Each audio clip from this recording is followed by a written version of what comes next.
Pape Moussa Seck responsable des jeunes département Pikine. waaw tout d'abord di wax rek àdduna bu doxee jigéen na ko doxloo loolu moom heureusement ba président Pape Diop xam na loolu.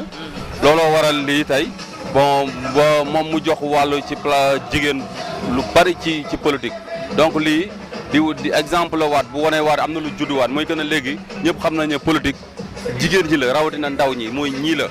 donc kon président xam na loolu ba jox leen bopp donc jeunesse bi pare surtout département Pikine pare pour ànd ak tey président Pape Diop pour liggéey bon di tàllal loxo rek bépp jeunesse ngeen ñëw ñu ànd ak ñi ñu liggéey di wane ne que ne réew bu doxee rek jigéen a ci teg loxo. di wax ne politique du xeex du xuloo du saaga xalaat la te nit ku nekk jaamu yàlla politique jaamu yàlla la.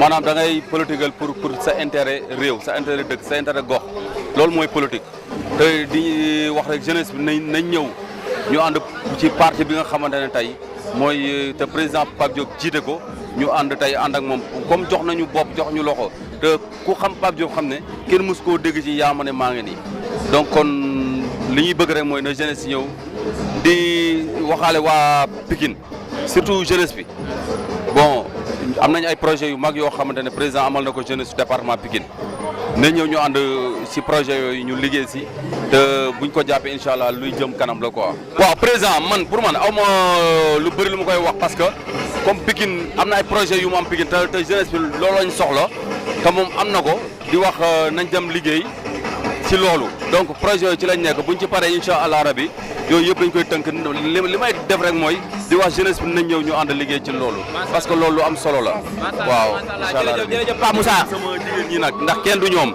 man ñi la am waaw ku may jàppal ma ñii ku may bàyyi ma ndax ñii la am kon affaire bi ñii la jigéen ñi maa seen ginnaaw macha allah Pape Moussa bu ñu jógee si Pape Moussa day jàll si ñi nga xamante ne si nii ñoom ñoo waral bis bi di wax ñi bis bi lu muy rëy ñoom ñoo ko moom dañuy jàll si ñoom xool kenn kuñ si jox kàddu gi dama way jox sama yaay booy bi taxaw mu nekk seen représentant ñëw waaw kaay la nii salaamaaleykum. maaleykum salaam. yaa booy maa ngi lay nuyu. ñu ngi lay ziar bu baax a baax. tey gis nga seen bés bi de. waa gis nga de bés bi yéen a ci jàpp moo tax bés bi ala daw me nii. dañ ni woon Sénégal àdduna bu si jigéen manqué woon mu ñaaw léegi loolu lu si sa xalaat.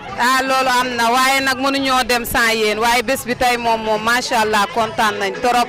looy wax sa mbokku jigéen ñi. ñu yokku góorgóorlu te xam ne jigéen mooy lépp ñun ñooy fondement waaw wax dëgg neex yàlla bu ñu baaxee rek lépp baax. monsieur Pape Diop moom wax dëgg neex yàlla mention spéciale moom sax jigéen ñi ñooy ay xaritam dañoo yàgg di jàppale wax dëgg neex yàlla moom dañ koy ñaanal yàlla daal moo xam li mu bëgg yàlla yombalal lépp. foo dëkk ñun Dalifor lañ jógee. waa Dalifor.